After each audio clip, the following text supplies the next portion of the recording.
Good morning, members of Teach for America community. Good morning. Awesome. My name is David Liendoriona, and I am a 2014 core member teaching in Denver, Colorado. Today, we are here to celebrate the 25th anniversary of TFA and our commitment to close the educational gap created by poverty. Like all of my fellows, core members, as a teacher serving in low-income community, I have seen the struggle that my students face as they try to gain higher education. Many have to work tirelessly to help their families instead of doing what a regular teenager should be doing, such as extracurricular activities, homework, sports, and community service. Being undocumented adds even more obstacles, and trying to access educational opportunities as an immigrant is an arduous challenge. As a deferred action for childhood arrivals or DACA recipient, I have had the opportunity through TFA to be a role model for other students who are in my same situation. My students feel encouraged when they see another DACA recipient and a person of color who has gone down the same path of finding the resources to go to college and finding motivation to have a better future. Over the summer, I had the pleasure of meeting Cecilia Munoz, assistant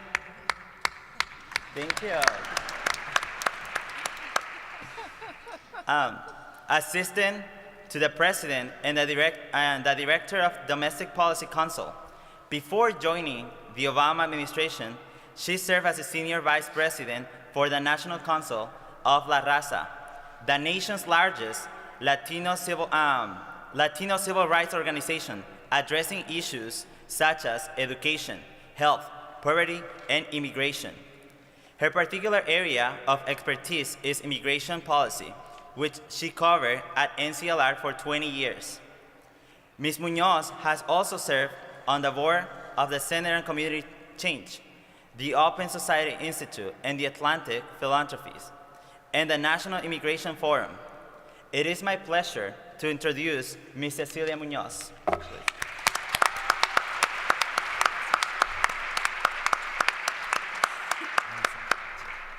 Thank you, David. Good morning, everybody. Good morning.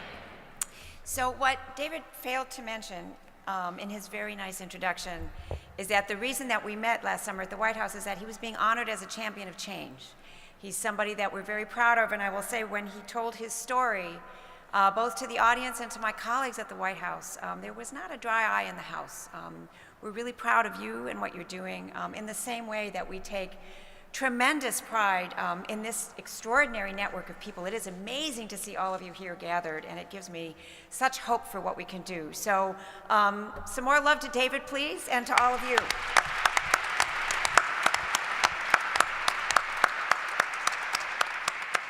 So it really is extraordinary to see all of you gathered here. I've worked in this administration now for 7 years. I started the day after President Obama's inauguration. And leading the Domestic Policy Council, I have the honor of working on education issues, on issues of poverty and economic justice and civil rights, as well as immigration and a whole range of other things. And these are, of course, all interconnected, which is why you're here and why we're here and why this movement came into being in the first place. I work for a president who has a really deep understanding of the intersection between our economic challenges and the need to make sure that we are creating and growing an economy that works for everybody in this country. It is central to why he ran for office in the first place. It is infused throughout all of the work that we do. We came into office at the height of a really extraordinary economic crisis, and he has been very focused as we build the economy back and create the jobs that we've created to make sure that at the same time we are equally focused on making sure that people in this country are prepared for the jobs that are coming online in this economy. And at the center of that, as all of you know, is education. It is fundamental to everything that we are. It's fundamental to everything that we're trying to do. And I could just say that as the daughter of immigrants from Bolivia, just like David, Education is at the core of my own family's story. My parents came to this country. My dad was actually educated at the University of Michigan, and it was that education which made their lives and our life possible. And the American dream, because my dad was educated here, was real for my parents in the sense that they were able to have a roof over their heads and economic security and be able to send all 4 of their children to college. So the reason that I can be standing here right now has to do with the fact that the American dream was real for my parents. And I walk into that building every day with a really deep understanding that my job and our collective job is to make sure that's possible for everybody else. And education is at the center of that. So I want to talk just a little bit about what we have been doing, what we've been up to, but more importantly, I will stop after doing that very briefly because we have some extraordinary people to have a conversation with.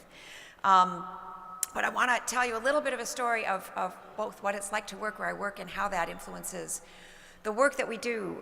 Several years ago, as we were developing the policy process that was going to lead to the President's State of the Union address, I think this is 4 years ago now, he sat us down, and this is well before the speech happens. The speech happens in January. We were talking with him over the summer, and he said, you know, we're obviously in a tough climate in this town. We're in a tough budget climate. But I want to know, when we're dealing with economic inequality in particular, I want to know where we get the best bang for our buck. So economic team, domestic policy team, I want you to go back and figure out where the best investments are that we can make if we're going to really help every kid in this country succeed and we're going to really achieve equity in this country. And we went back and we did our work. And the answer is the thing that he proposed in that State of the Union address, and that's early childhood education. And we figured out a way to make sure every 4-year-old in this country gets access to high-quality early childhood education, and we figured out how to pay for it. And the president, well, that's absolutely worth clapping for. Thank you. We've proposed it, we're working towards it, but importantly, we've made progress in more than 30 states. Now, we have not yet accomplished the president's vision of pre-K for all, but we have made tremendous progress because we have started that discussion, because people like you are engaged in that discussion. And because this is, like many, many issues that we work on, you can't tell in this town that they are bipartisan issues, but it turns out when you go around the country, they are. And so the first place he traveled to after making that commitment was to Georgia, where they've developed preschool programs and that they're making them accessible. Oklahoma is another place where that's happening.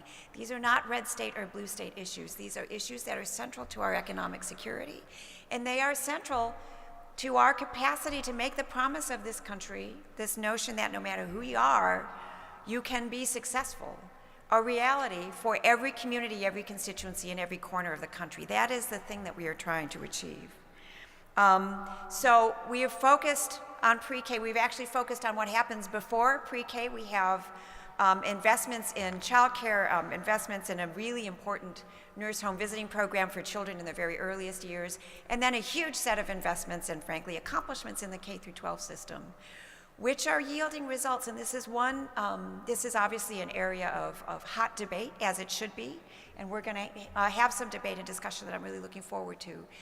But the crux of the matter is that we have a lot of progress to make, but at the same time, people, unfortunately, in some parts of the country start to think of this as one of those intractable issues that we can't solve because we have these really tough issues that we're dealing with at the intersection of poverty and education. And they're hard. They're absolutely hard issues. They are big challenges, and we have big disparities in this country that we need to look at and address squarely. And we need to be intentional about making sure that we close the gaps that we see. But at the same time, this is tremendously important. We're making progress. We're making progress at a national level, and there are some shining spots. And the District of Columbia is one of them, by the way, where progress is not only possible, but it's advancing faster than it is anywhere else in the country. We have the record high school graduation rates, and more importantly, we're not just measuring those in the aggregate, we're looking at graduation rates by constituency, and we're making more progress where the most progress needed to be made. And that is tremendously important. And when I travel around the country, when I talk to people from all over the country, It is incredibly important that folks understand this is something we can do. Getting to the place where everybody graduates with a high-quality education and gets the higher education that they need to be successful, this is entirely possible in the United States of America. We know how to make this happen. It's a question to a certain extent of political will and capacity, which is why I'm so glad that you're here at this session thinking about this very set of issues. So thank you for that. We are also engaged in some of the supports that you need in the very neighborhoods that Teach for America teachers are working in, to make sure that we are addressing questions of poverty head on. So for example, this is a very nerdy, wonky thing that I work on, which that's what I do. But we are taking what we call a place-based approach to poverty. And what that means is we have safety net programs that put food on people's tables, although not enough of it, and dollars in people's pockets, although not enough. But we also have approaches that look at particular neighborhoods, particular cities, particular areas of the country, and where we, as a federal government, invest very specifically in actually supporting neighborhood approaches to addressing poverty. And we're trying to turn on its head the way the federal government works with local communities. What used to happen is that the federal government, with all of our agencies, the Department of Education, and the Department of Energy, and the Department of Housing and Health and Human Services, all would have grant programs, and we would say, this is what we think you should do, neighborhoods that are struggling to reach your tipping point. And if you can show us that you can do that, we'll give you the grant money, and good luck. What we are trying to do now is say, neighborhoods that are looking for your tipping point, tell us what you think, tell us what your plan is to get there, and we will go and be on your team to help you get there, because we think you're in a better position to know what your tipping point is and how you intend to accomplish it than we necessarily are at the federal government, and we will have the humility to see ourselves as part of your team rather than the other way around.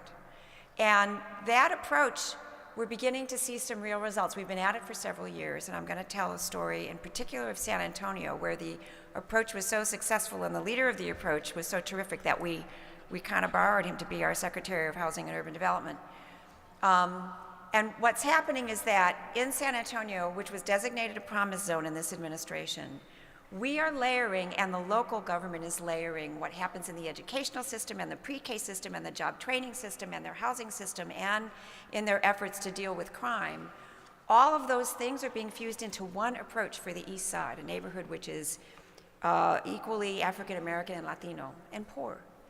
And the way that they are measuring themselves is by focusing on what happens to kids.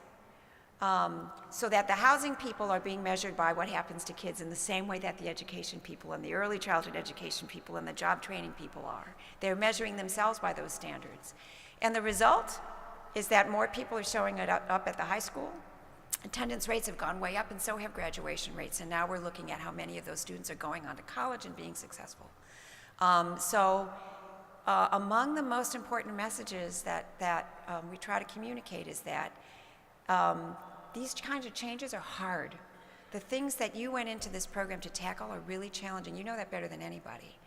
But they are also not intractable problems that we can't solve. They are problems with solutions, and in many cases we know exactly what those solutions are, and we need to apply themselves to those approaches in order to make sure that we achieve results. And I work for a guy who expects us to be relentless about measuring what we accomplish and making sure that we do better and better with each approach that we try. And here's the other thing that I know. After 7 years in this government experience for me, before that I was in the civil rights movement, part of the notion of the humility of working in the federal government is the understanding that with as many levers and tools and as much power as we have, we can't begin to get where we need to get if we think we're doing it on our own. We have to be engaged with communities. Thank you, Randy. We very much need you if we're going to get all of our communities to the place where opportunity is a reality for everybody, for every kid that we're thinking about. And we have a particular challenge in implementing the new education law. I hope that we'll be talking about that in a minute. A lot of the really important decisions are going to be made at the state and local level. The federal government is still going to be there very much, making sure that we set standards and that we work to achieve those standards, making sure that we provide teachers and principals and parents and students with the supports that they need. But many, many critical decisions are going to get made in every single state. And we need people who know this system, who understand this system, and who are especially focused on the kids who need us the most. If those decisions are going to be made in a way which advances the goal of equity. That's what we're here to do. And this administration, you just heard from John King, we're going to get that started. But we're here for another year, actually, another 11 months. So much of this is going to take place after a lot of us are not in the chairs that we're in. And we intend to measure ourselves on how well we are working with people like you around the country to make sure that the goals that I know we all share are accomplished for the kids that we're all seeking to serve. So let's start this conversation, but let me start it by again just thanking you for the commitment that you made to serve. The fact that you're here demonstrates that you are still serving, and we have a lot to do. We intend to do it together. Thank you all very, very much.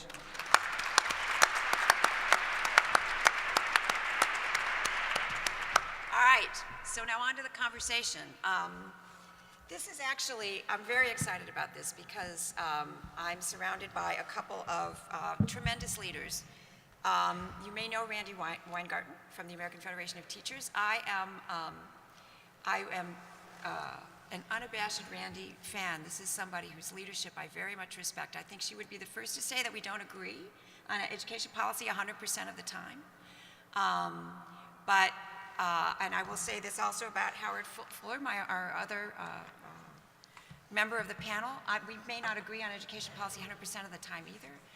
But what I will say about Randy, and I know this to be true about Howard, who was led the Milwaukee Public Schools and is now a distinguished professor of education and director of the Institute for the Transformation of Learning at Marquette University. The fundamentals of what we're trying to achieve are things that we agree on. This notion of equity, this notion of making sure every kid has an opportunity to succeed. How to get there is a very challenging question. But that we get there, that we must get there, that we can't be who we are unless we get there, is something that I know the people on either side of me have dedicated their lives to. And I have tremendous respect for both of them and real gratitude for their leadership. So please help me welcome them to this panel, and let's get the conversation started. Thanks a lot.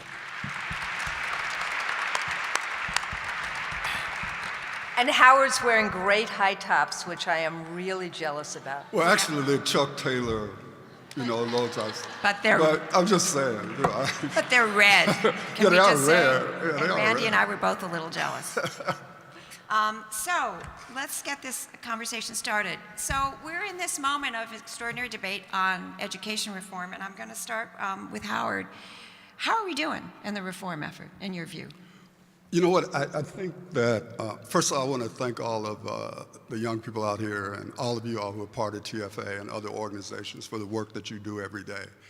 I think that those of you who are doing this work every day know that we've done some very good things, but that we have a lot of work to do. And within the ed reform community itself, we have to pay much greater attention to the needs and the interests of the communities that we're working in. And one of the issues that we face, frankly, is how to make sure that the people who we have come to save are more engaged in determining their own path to be saved. Because ultimately, education is about liberation. And the people who are to be liberated have to be critical partners in their liberation. And so, although I think it's clear that we've done really good work, those of us who are intellectually honest know that we have a long way to go, not just to engage communities, but to empower communities, and particularly communities of color. So I just think that we are to be congratulated, but only because there's so much work yet to be done, and we've got to make sure that we do it. So, Randy, what's your assessment of where we are as reformers? So first, I also want to, like Howard, thank all of you for being engaged in the effort, the most important work we can do, which is help kids not only find themselves, not only dream their dreams, but try to achieve them. And that work is really hard work, and anybody who's, can I just show of hands, how many people in this room have actually been teachers in classrooms? Really? So, because what? It is really, I used to say it was a combination of Mother Teresa and Albert Einstein and Martin Luther King, and this is how you know that I'm dating myself, Tony Soprano, all rolled up in one.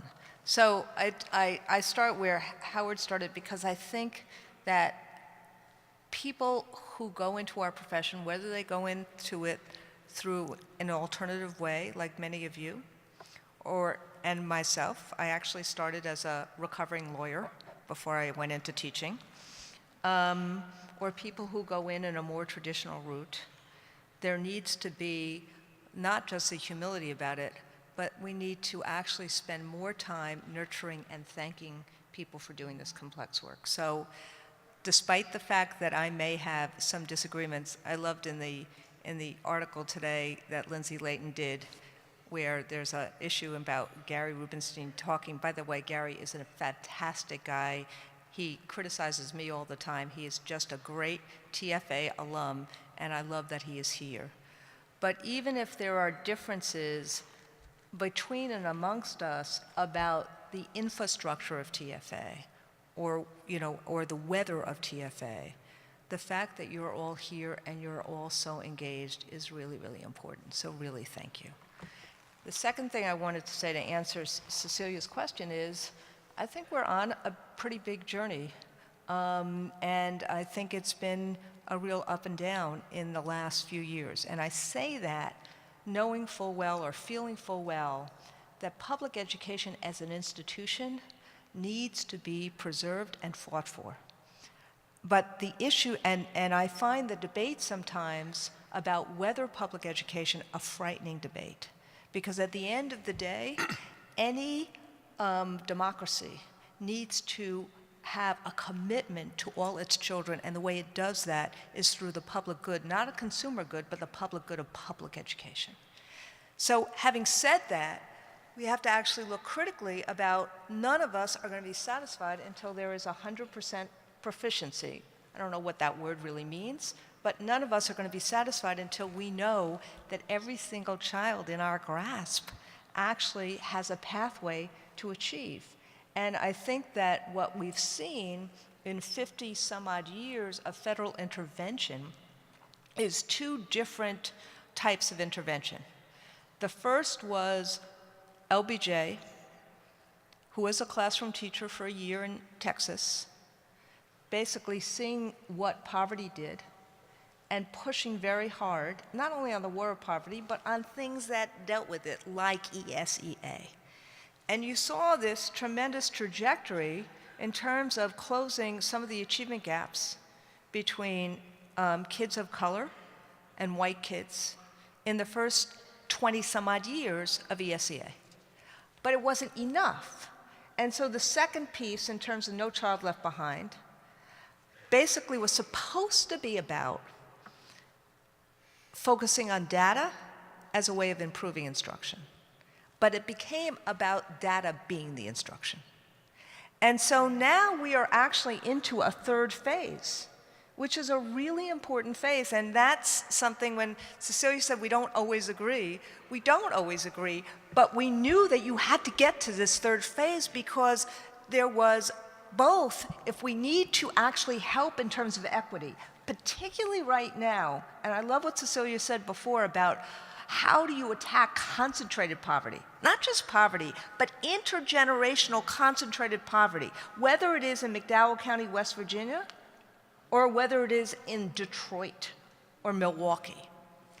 It becomes so the point is, we have an opportunity now over the next few years, I think, to see a leaps and bounds in a very, very complicated situation. And I'm pretty excited about it if we do it well, and I know very few people clapped, if we both work together, mindful of what Howard said about community.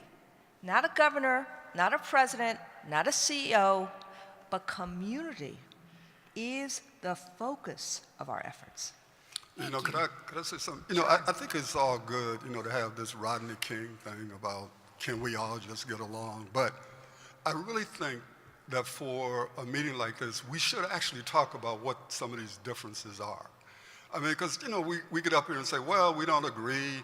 The thing is, what is it that we don't agree on? Because I think talking about that, it might be helpful to actually try to find a path where collaboration can be real and not, you know, not this bogus stuff, you know, where we just, you know, kumbaya and all that. I mean, you know, seriously, I sort of feel like DMX up here, you know what I mean? I'm like, I'm about to lose my mind up in this place, man, because Why don't really, you start? well, okay, so that is a little old school, but, you know, what can I say? First of all, we may have a fundamental difference of opinion on what constitutes public education. See, because to me, there's systems that deliver public education, and then there's public education. And what happens is we equate the two things. So that if I criticize the system, I'm against public education. Or if I'm for choice, which I am, you know, because I know that in America, it ain't about choice, it's who got it. Because all the people in this country who got money, they got choice. And so what happens is low income and working class people are assigned to the worst schools.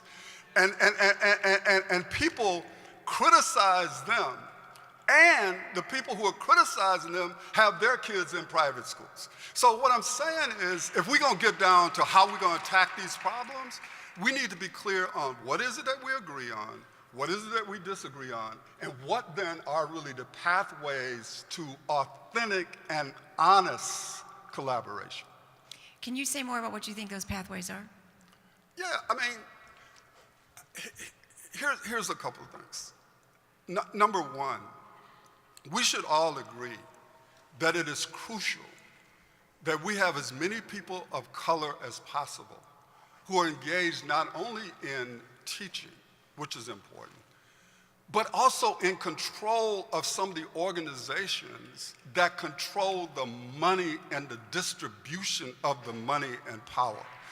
And so, for me, it isn't just about creating charter management organizations, which are important. It's about who's in the leadership of these charter management organizations. When are we going to get to a point in the ed reform movement where people of color have the resources that they need to run high-quality organizations? So on our side, there's that.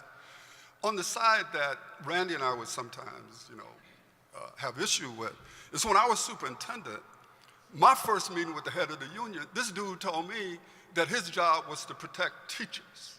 And I said, hey man, I get it. My job is to protect kids. At what point are we going to be able to work together where you protect your teachers and I protect kids? How does that work? How do we come together on that? So I'm giving two specific ways to talk about it. So I actually was the head of the teachers union in New York City, and I never had a conversation with my superintendent that started that way. I always had a conversation that said, and I don't know, UFT was the biggest local in the United States of America. And my two predecessors, I worked for Sandy Feldman for a long time. I saw and heard a lot of her conversations. I saw and heard a lot of her conversations that nobody else wanted to see or hear. She never started a conversation that way. But ultimately, what we need to do, see, I disagree with you about having a conversation about what we disagree on. Because we have to have a conversation about what are the pathways. We have to have a conversation about what do we do about things. There will be disagreements in that. But if we have a conversation just about what we disagree with, then we're in one tribe here and one tribe here, and that's the conversation. And frankly, I think that has been what has been wrong with the education debate in the last 10 years. When someone like me, who started with Chancellor Crew, the Chancellor's District in New York City, where we told school teachers 4 weeks before they left school that year that they had two choices: to stay in the schools that they were in or to transfer out. But if they stayed in the schools they were in, they were going to have an extended day, an extended year, more time for professional development, more pay, more time in terms of kids doing tutoring, and that we were really focused, union and management together, on turning around low-performing schools in New York City. What happened with that experiment? Was it a good experiment? Was it a bad experiment? Did it actually really work?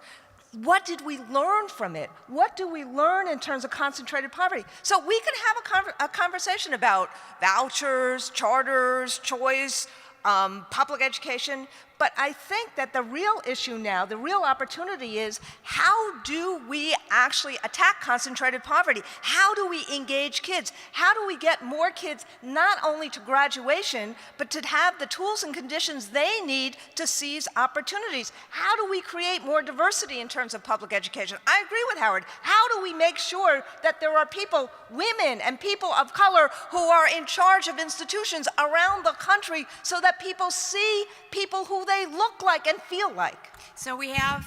So don't you Both- feel better now, Randy, Now, now hang that on, you got it hang out on, like that? Hang on. So, I mean, but wait a minute, seriously. let's get practical. So we have both of you just said that we need more people of color leading these institutions. We need more people of color in the classroom. So what are the 2 or 3 most important steps that help us get there? Well, obviously, some of the ways that we're going to have to function is, and they are out there, but we got to create more alternative pathways for people to, in fact, become teachers. We also got to create a reason for people to remain teachers, as opposed to, like, you get in there, and this is where So what does that take?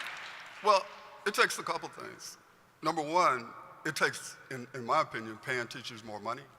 I think it takes a greater appreciation for the work that teachers do every day, but that includes TFA teachers. So Randy can't roll up in here and smile at y'all, and she's tweeting out there about her differences with TFA, because what I'm saying is that's what makes the conversation not real.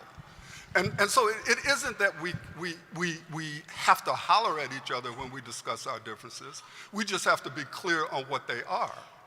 And that's all I'm saying. I'm going to try to keep this focused in particular on, Wait a second. on what can actually happen to get to the places that both of you are naming that we need to get. But wait a second. With all due respect, I walked in this morning looking at a Lindsay Layton article where TFA actually used me to show that they had different viewpoints in this meeting. So, with all due respect, I'm here because it's really important to honor you, but to also press us to do better for all of our kids. And to also say that this ridiculous disagreement about whether or not there should be unions in public education, or we can actually, if we disagree on certain issues, we don't ultimately agree on helping all kids succeed, it's just crazy to me. So you can ask me any questions you want. I'll be totally honest with you, but I don't actually tweet something different outside a room than I say inside a room. And that's the only thing I would say to you, Howard. That's not fair. No, I respect what you do. No, I respect what you do too, Randy. All I'm saying is this, is that, okay, I'll leave that alone, because what you just said there, I'll just leave that alone. And whatever you said can stand on its own. The only point I was trying to make was not for us to be disagreeable, but it was to be clear on what our differences are, because in being clear about that, that's to me how you find a way to work together. Because then you work together and it's authentic, and we're not just like smiling at each other. All right, and I'm going to that was the only point I was trying to make. keep trying to keep this conversation focused on the ways that we can move forward for our kids. Because I will just say, I'm a policymaker in Washington, D.C., and I hear a lot of people defining disagreement and living in their disagreements. And that's part of the reason that we have such trouble moving forward on things like a better minimum wage, or, we're still having a debate about the Affordable Care Act, 16 million people with coverage later. Like, we have a lot of experience with folks naming their disagreements, but here's the thing, we have kids who we need to make sure can achieve. and that we're giving them the tools that they need to achieve. And I'm going to try to keep that this conversation focused on that. Howard put on the table, thank you. Howard put on the table diversity and leadership, making sure that we are engaging communities in driving forward the progress that we need to make. Randy, how do we make that happen? So I think we have to do 3 or 4 things. In the education space itself, we need to be very intentional about diversifying our teaching force, and it's actually gotten worse, not better. If you look the last 10 years, in the Schenker Institute put this study out, in about 10 different cities, you actually have seen a whitening of the teacher force as opposed to not. And part of that is that kids of color have not wanted to go into teaching.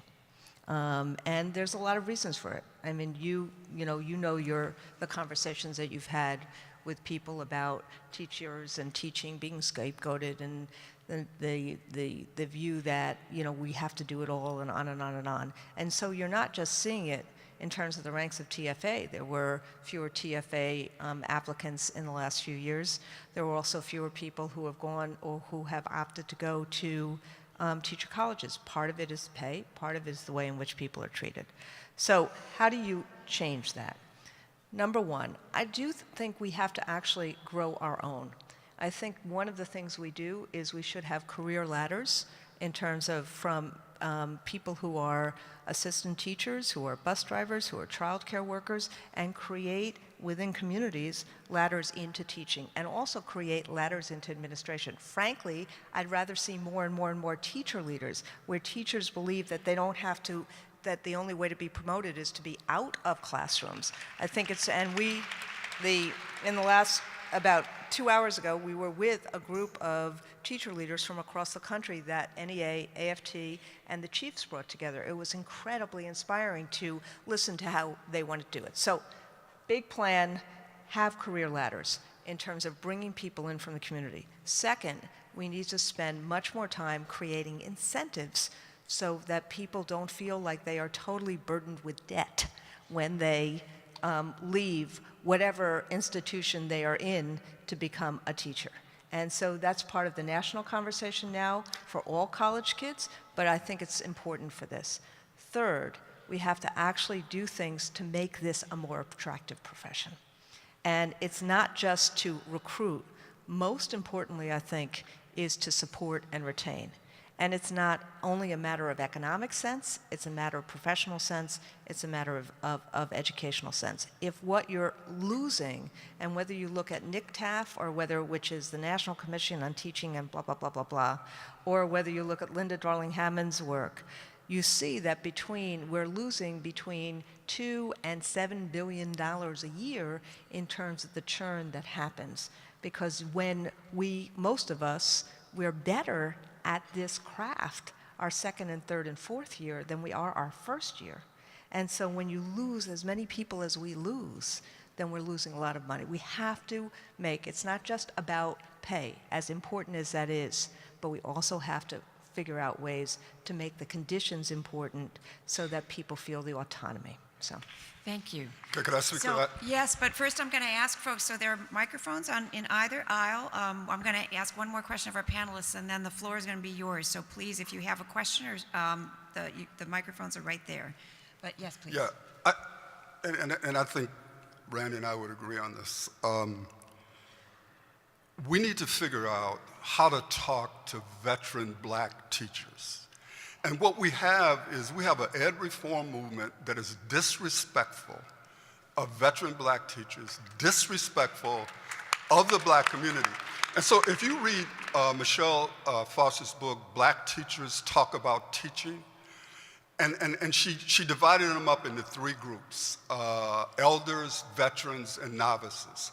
And what she does is the elder teachers talked about what it was like when integration occurred.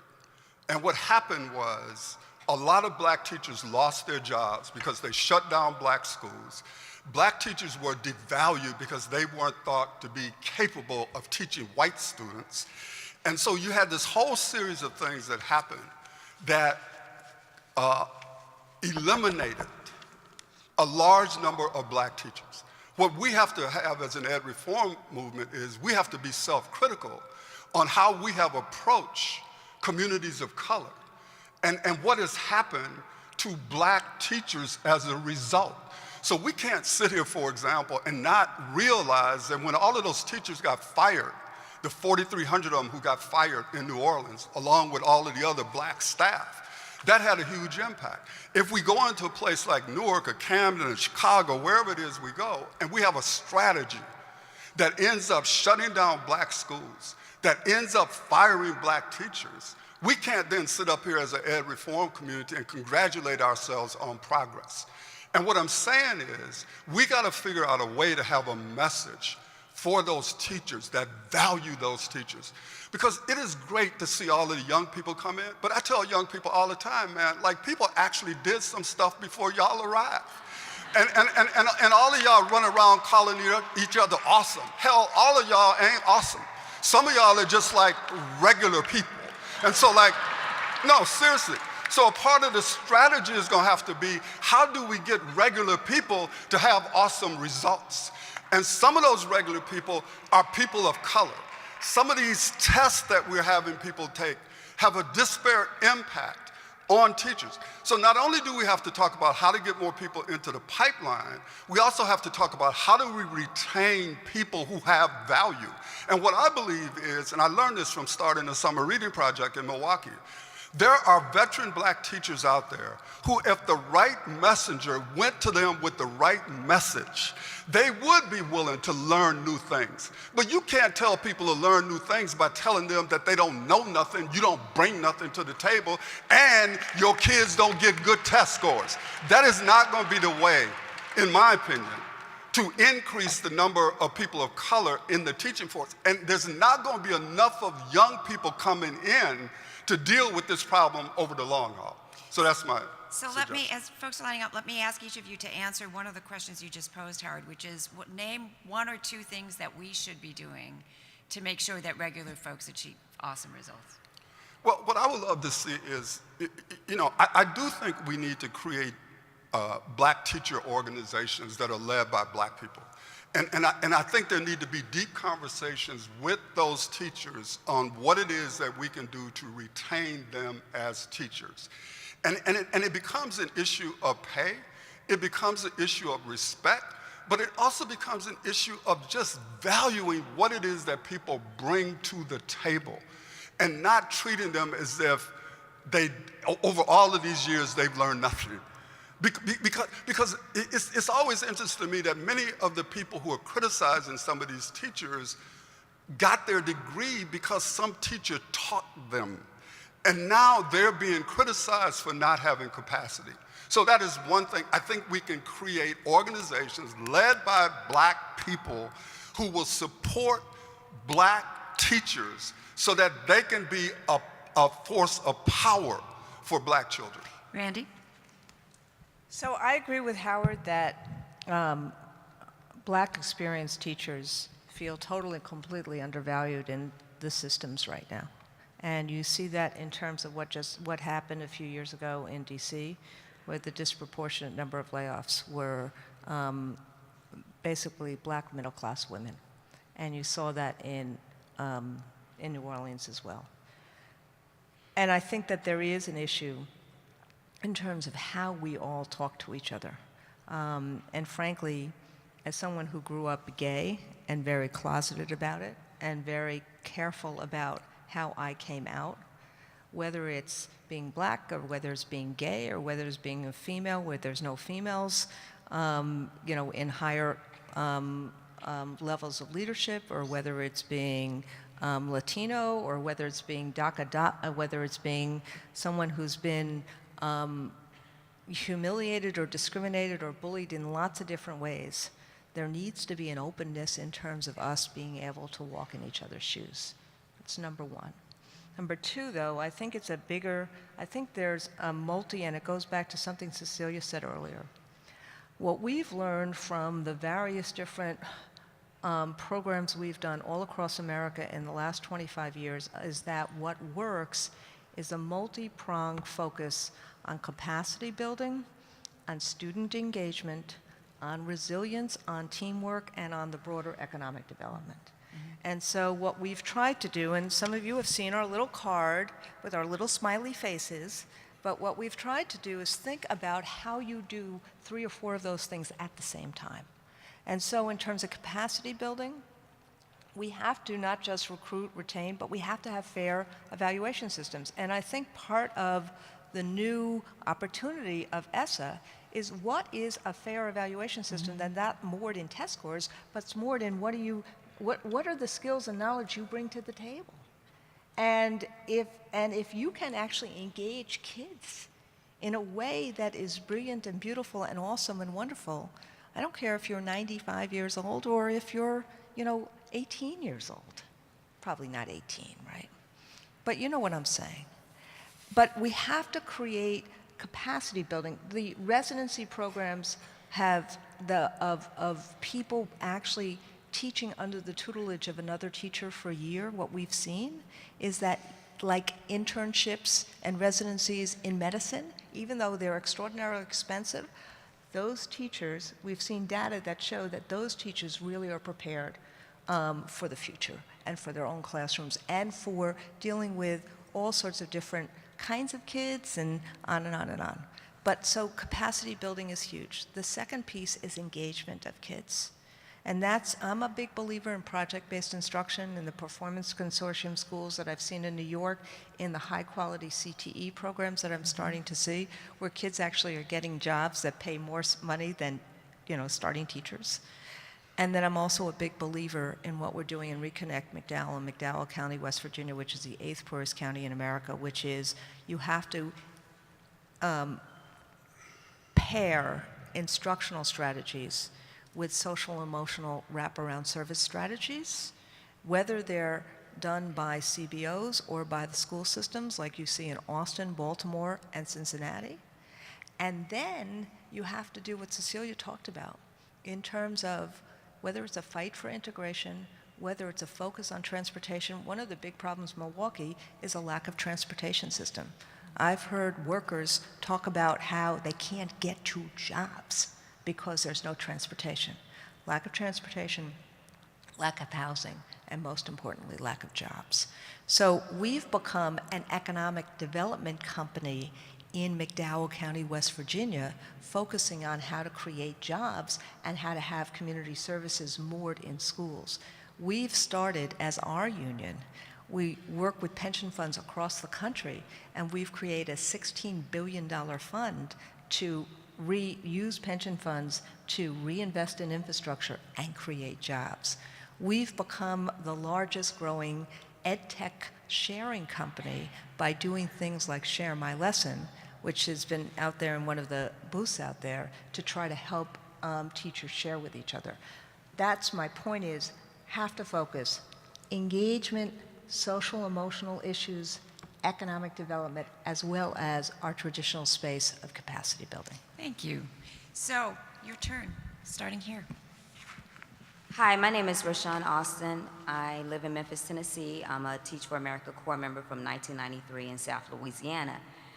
The first thought, and Dr. Fuller, I actually relate to the DMX quote right now, because I came into a session that was talking about education and poverty, and I said perhaps I'm missing from the panel. For the last 21 years, I've been a practitioner of community and economic development, and so we're talking more about education on the panel, and not to say that that's not important. Of course it is, that's why we're here, but we haven't really spoken about the issue of poverty. I work in South Memphis, distressed neighborhood. I'm the chief operating officer of an AME church, and I know that may be odd, but I'm also the president of the Works Incorporated, which is a community development corporation started by the church, which sponsors a charter school. We own a grocery store. We do a farmer's market. We look at issues of equity in transportation, green space, housing, both single family and multifamily affordable housing. And when I come around Teach for America, because I was so disengaged for 20 years, I'm removed because of my work in the community, because we just talk about educational policy and things like that, and we stop talking about the needs of children and families before they ever get to the classroom. And so I want to see us start to have that dialogue, and maybe we need to put some people on the panels that understand this work beyond the classroom. Thank you. Over on this side? First of all, thank you for having a real and passionate conversation. It's really important. I'm a 2012 Detroit Core alumni, and this is more tailored for Ms. Munoz. As you know, being from Detroit, it's a really segregated city. Yes. And real integration, we've seen initiatives from the Obama administration with HUD initiatives that seem very positive, but in the past few years, we've seen things like in Tampa Bay, where the school board resegregated the school districts in Pinellas County, or in Normandy, Missouri, where students from Ferguson were sent back because predominantly white and predominantly wealthy parents were in an uproar. What role does the federal government have in promoting civil rights initiatives, acts, legislation, but at the same time builds the consensus that you were talking about, where the people with power, who are predominantly white and wealthy, don't somehow entrench themselves and shut it down? And this is open for the entire panel because Dr. Fuller, you mentioned it too, and Ms. Weingarten, it's important as well. Thank you for the question, and thank you for working in Detroit. It's where I was born. I was just back a couple weeks ago looking at the work that the federal government is engaged in just on the revitalization of the city. And I know Randy spent some quality time there as well because the schools are a particular challenge and particularly making headlines right now. The federal government has an extraordinarily important role to play, which we are actually very, very focused on. And I don't know if that's part of what, I know John King, the acting Secretary of Education, was here talking about the school to prison pipeline, but this is something that actually is going to be a hallmark of his tenure. We are, and this I think hopefully is responsive also to the previous comment, which was very important. There is a lot of evidence about the geography of poverty, if you will. Right, that your zip code is a very, very big determinant of what your prospects are going to be, which is unacceptable. It's why we developed this place-based policy approach that I described.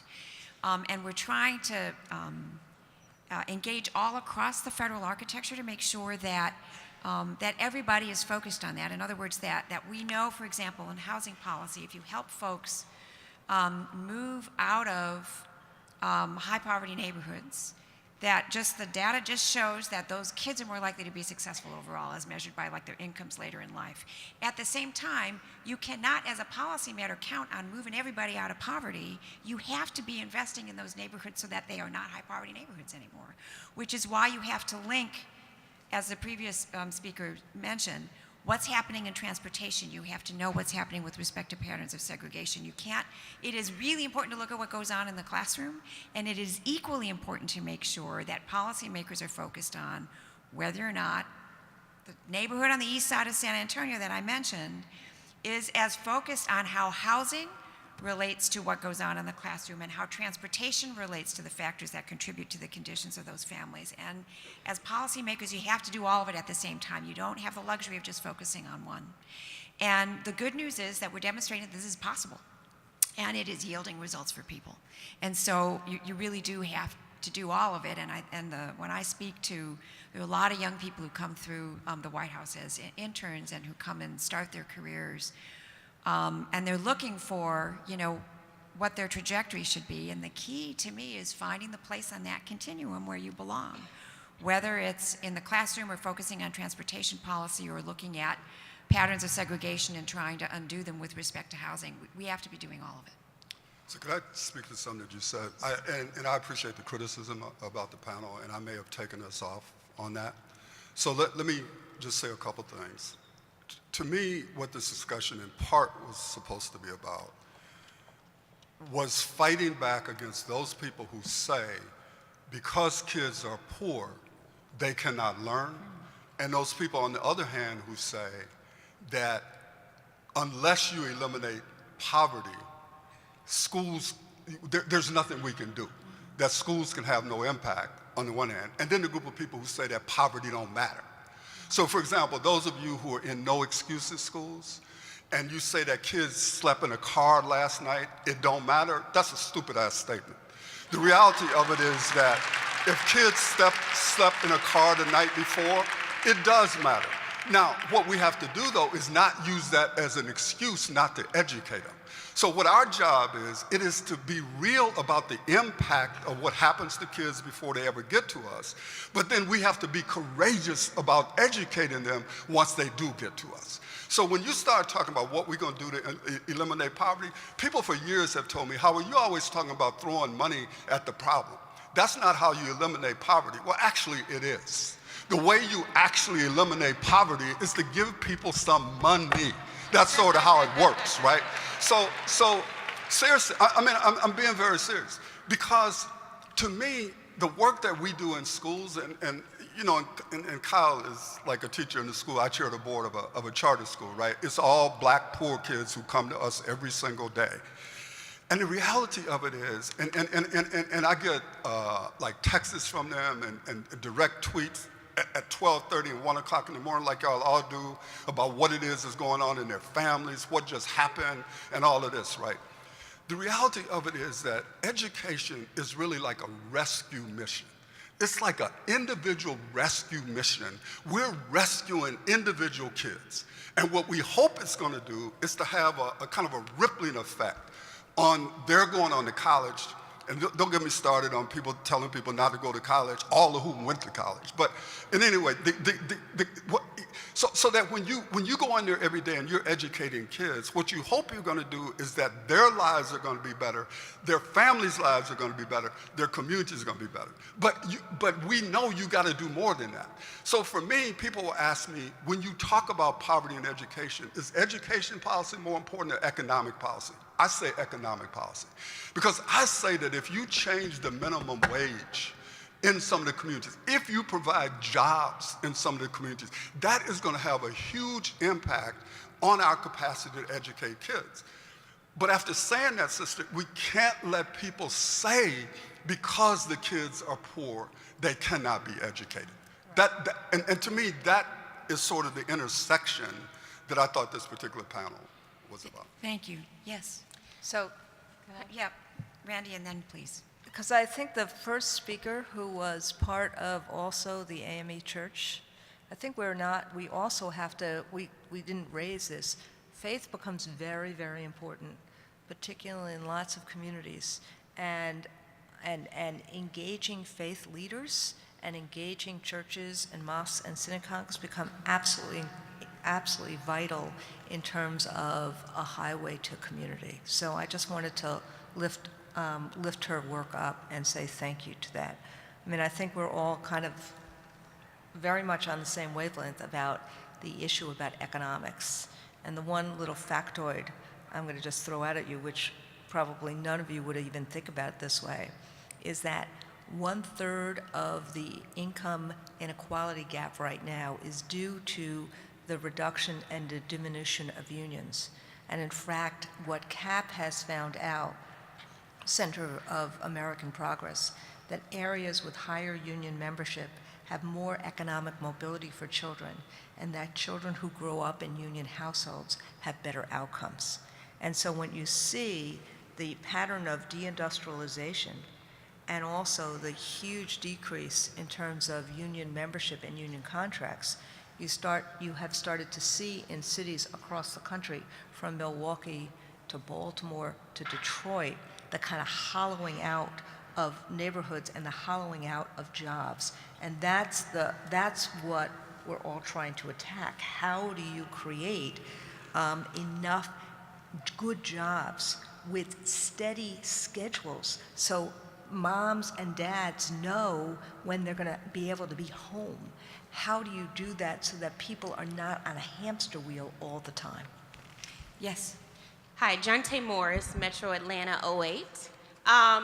My question is for Dr. Fuller, because I've had the privilege of listening to you multiple occasions, and I love and respect your realness. And so this question is directed solely towards you because I've posed it to several people and haven't got the answer that I truly want. So as a Put a lot of The pressure pressure's on the on, brothers. right? you can do it, though. I believe in you. As a black woman in her 4th year of school leadership, I want to really address the social aspects because one of your comments about having more people who look like our students, I find it challenging because the social aspects of being a black woman in America, but then a black woman in school leadership, I'm often perceived as angry. And just a year ago, one of my upper management really referred to me as being angry when in fact it was passionate about a kid that we were allowing at 7 years old to slip through the cracks. So my question for you is, how would you advise me on navigating the social parameters of those who misinterpret my passion for being angry? So navigating being a school leader of color. Right. So, sister, here's the first thing I want to say is, it's a good thing that Harriet Tubman was angry, that Sojourner Truth was angry. Yeah.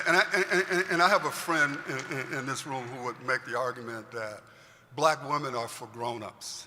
And what I'm trying to say, no, I'm serious. And what that says is, number one, don't let these people turn you into somebody you are not.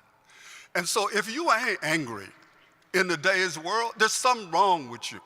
And so you need to be up in these people's faces. And so what I would say to you is, I know you can be up in their face with a smile. You know what I'm saying? But don't be somebody else. Because the moment you become somebody else, they're going to talk about you in another way. You know what I'm saying? So if they're going to talk about you, make them talk about you because you are doing what you think is best for our children. And anybody who's got a problem with that, sister, don't let them trick you into, as I said, becoming somebody else. And they will do that because they'll make you think that you're crazy. And what I would say to you is you got to be a little bit crazy to take on these people. And if you don't have that edge, you're not going to be able to do what needs to be done, for our children. And I would just end by saying, I can tell just by looking at the smile that you have. You know how to smile at these people at the right time. Yep. But it's not changing what's in your heart. Right. You know what I'm saying? And so some of this is tactical. Because the one thing I want to urge you is to never, ever, ever, ever, ever give up on your principles. You can change your tactics, but stay true to your principles. Thank you. Yes, ma'am. Thank you. Yes.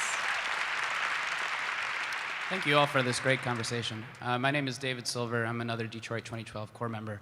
And I appreciate how this conversation has broadened between jobs, economic policy, transportation, and the like. Ms. Weingarten, you mentioned social and emotional growth. But do me a favor, just call me Randy, not Miss Weingarten. Okay. So from my experience as a teacher, that is a big part of helping kids achieve and broader. And for all of you, I'd love it if you could touch on examples of whether we're talking about perseverance, conflict resolution, self-belief, self-efficacy. What have you seen work, and both in school and out of school solutions, because we are talking about education and poverty. Well, first, I think we're finally having a conversation about how social emotional issues, how resilience, how trust, how building relationships is really important, are all really important. For about a decade or so, we were only having a conversation about math and English test scores and high school graduation rates. And I think that the big breakthrough, and look, I give Cecilia a lot of credit here, because this was a big breakthrough in terms of passing a bill that actually requires, as part of the accountability engine, some attention to this. And frankly, if, race to the top, no child left behind, if you didn't think that federal policy actually meant something, you look at an accountability engine that was only about 2 test scores and graduation rates, and you saw what happened in schools throughout. the country. So I think that this new engine is important, and now it's a matter of, are we going to build it as a 2016 engine, or is it going to be built as a 1960 engine? In terms of what works, there's a bunch of things that work throughout the country, but the real challenge I think we all have is how do we sustain and scale? Not how do we replicate, but how do we take the strategies that we know are working in other places, mold it to our own, have the autonomy, the capacity, the collaboration, whatever you want to call it, to kind of sustain and scale what works. And so what I've seen work is in places like Cincinnati, they spent a long time, meaning 6 months, before any of the community schools were created with services that wrapped around, talking to people who lived in neighborhoods about what was needed. Because it became a strategy of not just a sole child strategy, but a family and a community strategy. And so you see a bunch of different things in terms of wraparound services. The other thing, and Howard said this, school nurses, guidance counselors, an attention to restorative justice, an attention to the fact that we have to get away from zero tolerance and have to really think about how we keep kids in schools, particularly black boys in schools. How do we do that? What do we need to do? How do we find the trust? How do we find the engagement? So communities in school, Cincinnati, Austin, Baltimore. I just saw some data from New York City from the 39 community schools that the UFT has done with the city, where every single one of those schools now. It took 2 or 3 years. Now you're seeing very different achievement rates, and you're seeing a trajectory upward. But it's really, how do you think about individual children and their needs, as well as families and communities, and listen to communities first in terms of what the needs are. Thank you. Yes. Yeah. Hi, guys. Thanks so much for having the conversation here. Really appreciate all the perspectives. I have a question that I've been trying to get an answer to for over about 10 years, just to be real. And Dr. Fuller, I'm glad you mentioned the DMX moment, because I think I have my own in these kinds of sessions. Randy, I came to New York City to teach back in '06 under your leadership. It was great. Thank you so much. I came to New York, though, from the Appalachia region. I grew up in Southwest Ohio. Randy, I'm glad you mentioned McDowell County, because in my time in sort of the TFA community, the ed reform community, that part of the country is rarely ever talked about. And I think what's particularly fascinating, parenthetical, sometimes infuriating about that is if you actually stack up the median household incomes in our country as a list, you get McDowell County, you get Athens, Ohio, you get Clay County, Kentucky. And I guess my question is, why do we never focus on this huge swath of our country where people are living in abject poverty when we have these conversations? We do. So it's a great question, and I promise you that this isn't the first time. Look, I'm the President Obama's domestic policy advisor. I promise you this isn't the first time I've heard about poverty in that region. One of our promise zones is exactly in that region. We will have 20 promise zones by the end of the administration.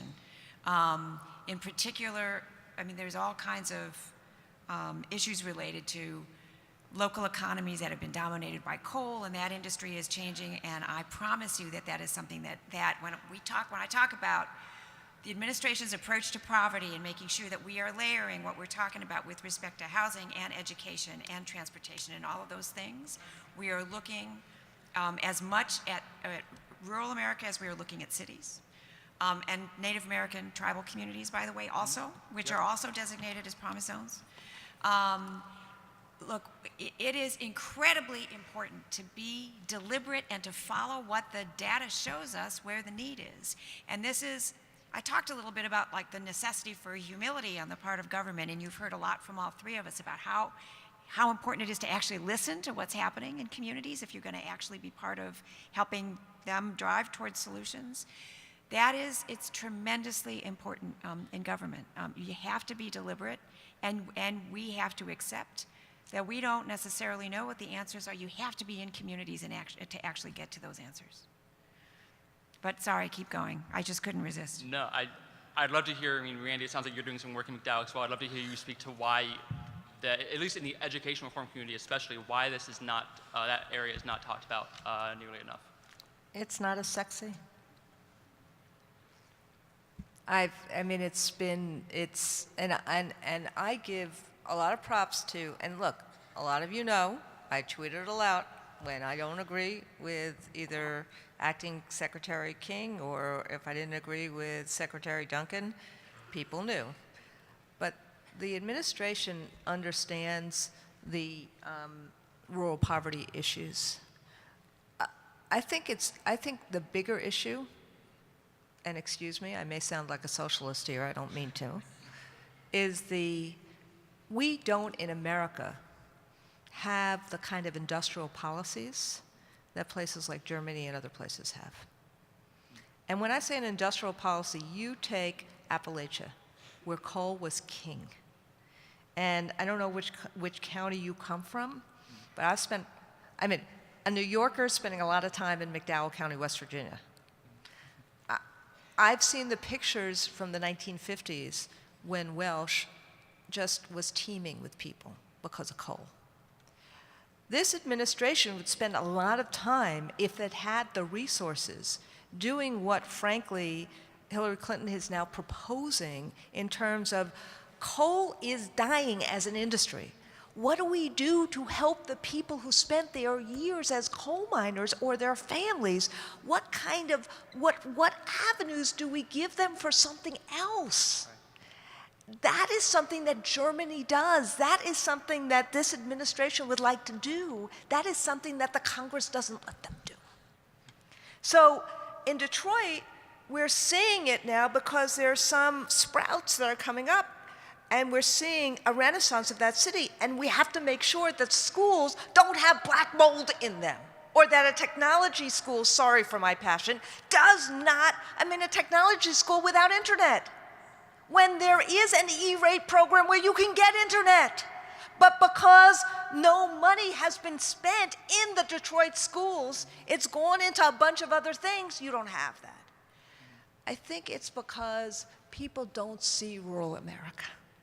You don't have TV stations, you don't have cable stations, it's not economically profitable, and people don't see it. And we've tried to raise it, and this administration is trying to do something about it, but we have to make a whole issue of turning around economic prospects a national issue, a Sputnik moment.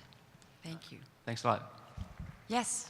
Hi, I'm Michelle Ta. I teach at an all-girls public school in Brooklyn, and I thought this panel name was interesting, Education and Poverty, because I feel like in ed reform, the poverty is assumed. We're not talking about schools in like white, upper income neighborhoods, and as someone who went there, like there's problems in that like we were told like Malcolm X is like an angry black man. And so I think my question is, like, I know my girls will change the world, like they're fighting to fix this mess, but what are we doing to make sure their counterparts on the Upper East Side are not creating, perpetuating, protecting the status quo? Who wants to tackle that?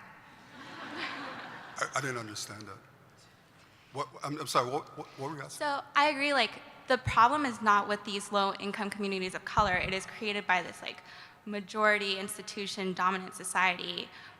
What are those people like what are we doing to make sure these problems are not being created in that first place?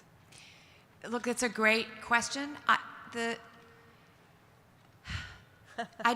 think it's fair to say that there are big swaths of the country that may not know certainly what's happening in rural America or what's happening in a lot of our cities and may not care. I also think that it is, and again, that you heard this from me at the beginning of the panel, and this is just the way I'm wired, and I'm proud to say it's the way the man I work for is wired. Ultimately, there is a lot more commonality and a lot more aspiration for each other than I think we give ourselves credit for. It is harder to see, especially in these times, and we follow media that sort of puts us in our respective corners. But at the end of the day, there are examples all over the country of people coming together across lines of community, because ultimately people believe that every kid deserves a good education. And ultimately there are good people who are not necessarily of those communities, but who are, who believe that change is possible and that they have to be part of it. Look, some of those people are in this room, or you wouldn't have done Teach for America in the first place. And so one of the big challenges is to find ways to be, I know this mic is going in and out, is to make sure that what you see and experience in your classroom in the neighborhood that you work in and maybe live in gets heard. And that means we have to find ways to communicate that, allow ourselves to be heard, which is really hard. I'm also a woman of color working in a town my whole career that doesn't always respect that. And among the biggest challenges in my life, maybe like my colleague who asked the question earlier, is making sure that the experience I'm trying to explain can be heard by the people who don't share it. It's really hard and it can be really aggravating. If my boss were here, he would say one of the best things about this country, and this is a man who takes a lot of crap from a lot of people. One of the things he is most reassured by as he travels around the country is the goodness of the people that he sees and relates to.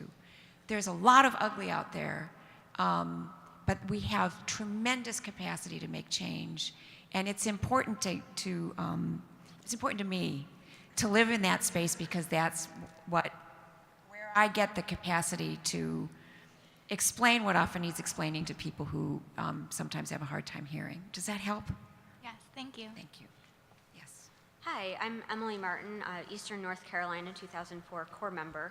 After leaving the classroom, I worked in economic development in several states, and in talking to not only the companies, but some of the employees in the communities, we would find out that there would be a new company coming in or an expanding company that would have an entry-level position starting out at $9 or $10 an hour, and they would have 200 to 300 applicants for one position. Many of these applicants had bachelor's degrees. They had 20, 30 years experience, all fighting for this one job that did not pay a living wage. So my question is, what concrete things can we do as educators to get these jobs into the community? Because it's one thing to educate these people. We can have 100% graduation rate, 100% going to college rate, but there's just no jobs out there. So what can we do as educators to encourage this economic development in our communities? Randy's given this some thought, clearly. So I want to tell you this amazing story, sorry to use the word amazing, it wasn't awesome, about Messina, New York, and how Erin Koval, who is the head of our local and a guidance counselor in the school, in Messina High School. This is upstate. Anybody know where Messina is? Yeah. All the way upstate, New York, by the Canadian border. Alcoa was and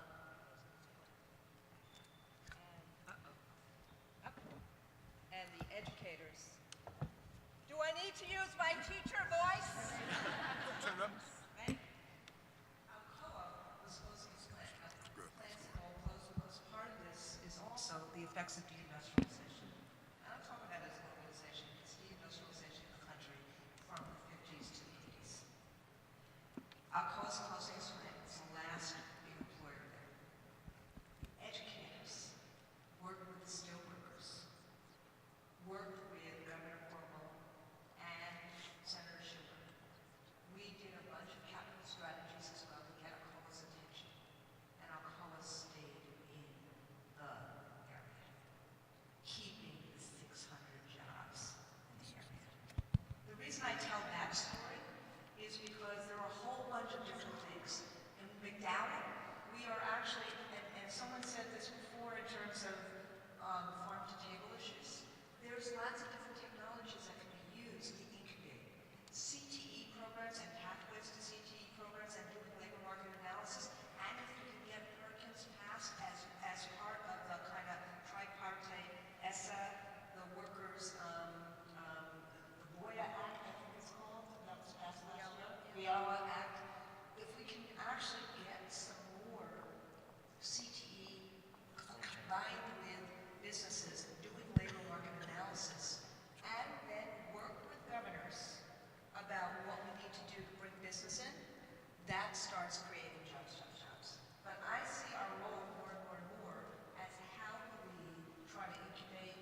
back in this country, prices of energy very, very low, we can actually start being economic developers.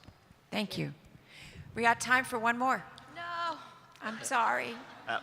Thank you again for the conversation. My name is Mason Pesic. I'm a 2013 Cleveland Corps member and actually a native of Athens, Ohio, so I was not expecting that name drop. But my question is directed more to Randy.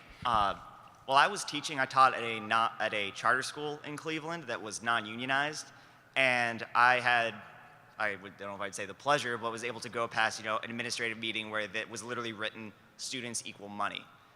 Teachers weren't valued in our school. If you said anything to ask for, better conditions, more special ed resources, smaller class sizes, you would be blacklisted and probably fired.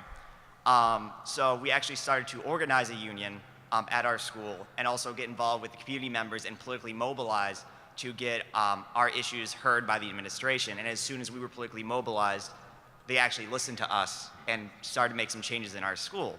And I see this in other teachers' unions across the country. I see that with the Chicago Teachers Union, seeing it in Seattle, where we see politically mobilized teachers engaging with the community, fighting for kids. And I'm just wondering how we as educators can work within our communities to become politically mobilized and really fight for changing the education system from a grassroots level. Well, first, bless you. So we have this coalition called ARROS, Alliance to Reclaim Our Schools, in about 20 different cities right now. And it is community and labor and faith together. And in fact, in Detroit this week, on I think Wednesday or Tuesday, there's going to be a walk-in. In LA, there's going to be a walk-in next week. We are doing this community by community, walking in community and teachers together for the conditions that kids need, for the schools that kids deserve. And so there's in Chicago, in Philadelphia, now in Detroit, different places, you're seeing that community labor partnership together. It's really important. It hasn't matured as much in Cleveland, but the other piece is that it's also not an either or. People think about unions or about collective action as one size fits all. There are as many different contracts as there are people in this room. In New York City now, you have a PROS contract, PROS schools, where there are 126 schools who have school-based contracts that are totally different from each other. The issue is, how do we have collective power so that you have a real voice? And frankly, power never yields willingly, as we all know. And so we need to create that collective voice, and the union should be an infrastructure for that, not should be a dictator of that. And so when we see and try to seed community labor relationships of teachers and families and parents and clergy and small business together, that's when change happens. Thank you. So I'm committed to making sure that we keep everything on time, but you exhibited such distress when I call the last question. I'll give you the last word, and then we'll I'll be wrap it up. fast. Thank you. My name's Leslie Gubitz, 2012 St. Louis, still in the classroom, and I heard a lot today of we need more systems. I'm tired of hearing we need, and more systems. I think we're all here because we're like, fuck the system, right? And so it's like a marinating turkey. Are we gonna keep marinating or eat the stupid turkey? So I'm gonna push back and tell you to stop saying we need to create more systems. What's the timeline? I don't think any of us said we need more systems, did we? The ladder of communities create that system. We need this system. All right, let me start. Thank you for the question, and then so I'll start, and then I'll ask my fellow panelists to just sort of give a last word. To give you one example of a system that is coming into being now, that Randy talked about, as we implement this new law, which is going to affect everybody who's in a classroom, teachers and students, and set up accountability systems, for example, that's going to happen with or without the voices of folks who know what needs to happen. So the kinds of structures that Randy just talked about, which exist in some parts of the country and maybe not as effectively enough in all parts of the country, combine the voices of teachers, combine the voices of faith leaders, parents, and others to design what we think we should be putting on the table in order to make sure that everybody's held accountable for the success of our students. That's the kind of thing that we mean. That's coming into being now. And we need hands, hearts, voices in order to make it happen. But quick closing words, because I know we're at time. Anything you want folks to hear? Let me just say, we need you to have a voice. And what kind of ways what does that look like? How do we accommodate that? And how is it meaningful so that your voice gets to action? And that's so the person from St. Louis who just had that question, what I would actually like to ask you is, what is it that you are looking for to do? What do you need to do? What do you need to be empowered to do? And part of what I think this new law enables is how we can create that space for you to be able to do that. What are the tools and conditions you need to do that, to make sure that your heart and your head and the infrastructure, the bureaucracy's actions meet each other? And when you feel that empowerment, that's going to be huge success for all of us. Thank you very much. Yeah, Thank you say all. one thing. Yes, please. Yeah, for black people in here, when y'all hear this stuff about the states, be careful. Because when you look at our history, states' rights have not necessarily been the place that we have found freedom and liberation. And particularly when you look at like who controls what in all of these states. So while a lot of people are all happy about this new law, put me down as someone who's very skeptical about what the implications of that is going to be for the children that I care the most about. And we just need to, and the last point I want, because I've been trying to be careful, whatever. But let me just end by saying this. It's all good to talk about, how we want to make sure we work together, and we should. But I also want to urge you all to be organized to fight. Because with all due respect, there are people who would just as soon see TFA no longer exists. They don't love you, they don't want you, and they want to crush you. And it's not just you. It's those of us who stand for trying to do something radically different for our children and for our communities. And if you don't understand that this is about a fight, like this person who asked, what do I do just as a teacher? It ain't just about you being a teacher. It's about you being a fighter. It's about you being an organizer. It's about you stepping up, not just to work in your classrooms, which is critical, but to work in your communities to help organize people for change. And so that is what I would leave you all with. It's about not just sitting up in here and being nice and everything. It's all good.